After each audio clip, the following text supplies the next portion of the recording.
ngayon guys ay meron na kaming PWD. Kung gusto niyo malaman kung paano kumuha ng PWD ID, keep on watching.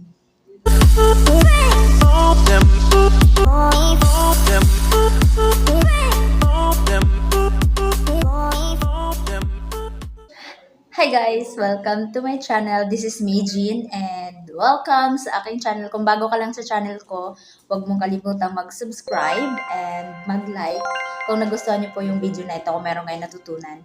Ngayon guys, nag-process ako ng PWD ID, Person with Disability, and mabilis lang guys.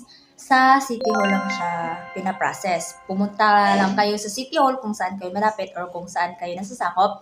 Then, ako kasi, representative.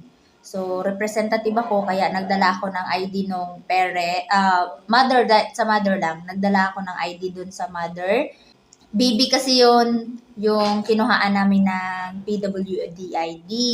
So, hiningian ako ng authorization letter nung pag-i-claim ko na. So, before mo siyang mag-i-claim, pupunta kayo doon, ipaprocess. Saglit lang yung pag-process niya, guys. Natagalan lang kami kasi pang-anim kasi kami sa pila. Yung pila nila, medyo may interview pa kasi. Ini-interview nila yung kung meron bang sakit, ganun, kung ini-interview nila kung meron bang mga history, kung meron bang mga high blood sa mga pamilya, ganun, kung may mga sakit-sakit sa pamilya, ganun, guys. So, kung wala namang problema sa pamilya nyo, guys, mabilis lang kasi no lang naman yung sagot nun. Pero ano lang siya, verbal lang siya, tinatanong lang siya. Then, pagkatapos nun, ang ginawa sa akin, guys, ay nag-thumb mark ako dito. Ito yung ginamit na pang thumb mark. So, ayan. So, ayan yung picture. Papakita ko sa inyo. Ayan yung ginamit na pang thumb mark. Then, dapat kasi, yung kung sino yung PWD. Kasi sa baby naman siya. Kaya, ino-authorize nila na yung authorized personnel, yun yung magta-thumb mark. So, hindi na kailangan pumunta nung PWD namin doon para mag-thumb mark. So, ngayon guys, nag-process kami. Ang card niya, para siyang QCID. So, ito na siya. Parang ganyan lang yung itsura niya. Then, ang validation niya, 5 years. So, after 5 years, kapag ganun pa rin yung PWD na tao, pwede niyong i-renew. Babalik lang kayo sa City Hall. Sa Quezon City Hall kami nag-process. Then, mabilis lang siya. Kasi nakuha din namin siya within that day. Natagalan lang ako kasi naghanap pa ako ng attorney. Kasi meron yung authorization letter ko, kailangan kasi authorization letter kasi guys, kailangan naka-notaryo. So, naghanap pa ako ng pa-notary doon sa City Hall. Medyo malapit lang din naman. Nagbayad lang ako ng 150 para sa notaryo. So, kung meron kayong malapit na notaryo sa inyo, kasi merong mga notaryo na sa Muñoz guys, 50 pesos lang yung notaryo. Kaya, pwede doon kayo magpa-notaryo para makamura-mura ba. Kasi pag doon sa City Hall, 150. So, medyo mahal-mahal siya. Pero yung card, guys, libre lang siya. Yung card na ito, libre lang siya, wala siyang bayad. Then, meron pa siyang maliit na card. Kasama din siya doon. Pang movie. Yearly kasi siya Pag halimbawa, mag-movie kayo. Kaso, halimbawa, di ba yung baby, yung PWD namin. Kung kasama yung mama niya magbabayad na ng kung magkano yung amount sa sinihan, pero yung bata, libre siya. Libre, Monday tsaka Tuesday lang siya. So, ayan yung card niya, yung booklet. Ang cute, no? Tapos nire-renew siya yearly. Then, halimbawa, kapag hindi naman kayo mag-movie, okay lang, kahit hindi nyo siya i-renew. Pero, sayang din, di ba? Malay nyo, maisipan yung manood Monday and Tuesday ng sine. So, yun. Pwede nyo siyang i-renew na lang siya ng i-renew. Kasi 5 years naman validation ng card 5 years. Tapos, yan yung ID, ATM na siya. Ang nakalagay lang sa baba ng picture ay nakalagay lang na PWD, Person with Disability. Then, pwede siyang online, guys, na ipaprocess. Meron lang siyang website. So, ito, ipapakita ko sa inyo. Kasi pinicturan ko siya. Nakalagay kasi doon, ang laki ng tarpaulin.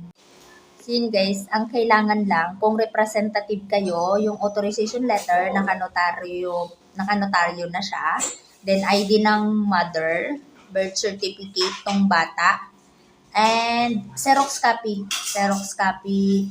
Then kinukuha kasi nila yun eh. Tapos, ID mo. Kasi di para representative ka, titingnan din yung ID mo, tapos tatanungin ka kung kano-ano ka doon. Kano-ano mo yun, ganon-ganon. Tapos nun, antayin mo na yung releasing. Buti mabilis lang. Tapos, syempre, kukunin nila yung record galing sa doktor. Yun yung importante. Yung record galing sa doktor. Kasi hindi ipa-process nila na kukuha ka ng PWD kung walang record galing sa doktor. Kasi nakalagay doon na yung... Wait, nung time kasi na nagpa-check up kami, yung doktor yung nagsabi, gusto niyo po ba na magkaroon ng PWD or hindi? Syempre, ginrab na namin na magkaroon ng PWD kasi ganun din naman yun eh. Tapos makakales pa kami sa mga everything, like grocery, diba sa mga Jollibee, makaka-discount din siya. So yun guys, hindi naman porket sinabi na PWD yung kasamahan nyo sa buhay ay ano na siya, forever na siyang ganun. Depende naman yun sa case. Kaya magkakaroon tayo ng therapy. So pag once na nag-therapy na siya, automatic na yun. Medyo matagal man yung pag-process niya ng therapy, at least may result.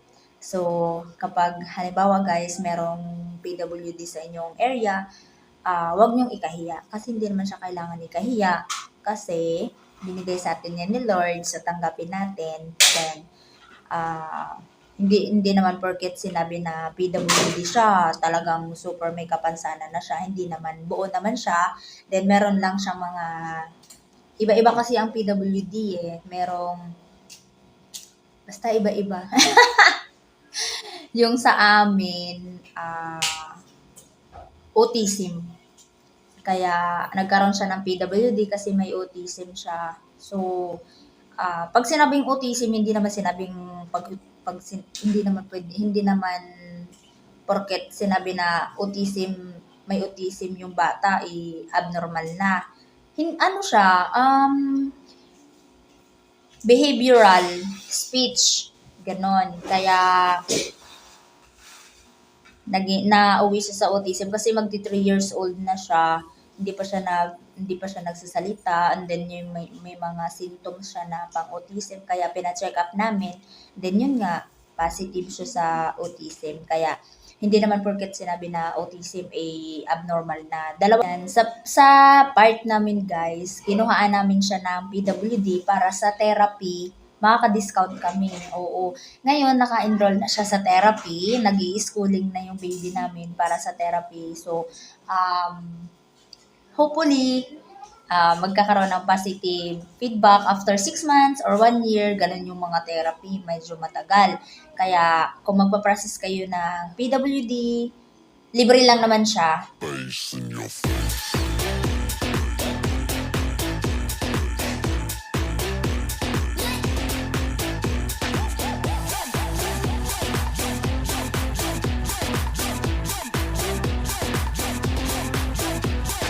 Yun lang yung kailangan nyo guys. ID nung parents, kung minor siya, kahit yung mother lang, ID nung mother, tapos ID mo kapag representative ka, then yun, yung authorization letter na galing sa parent or sa mother lang naman. Sulatan nyo lang na I authorize, may ganito, ganyan, ganun to process or to claim, ganun. Basta ganun lang, tapos pirmahan nung parent doon sa baba, then papanotaryo nyo lang siya. Tapos, yun yung galing sa doktor, na record galing sa doktor. Yun lang yung requirements. Tapos makakakuha na ngayon ng PWD. Sa City Hall lang siya pinaprocess. So, mabilis lang guys.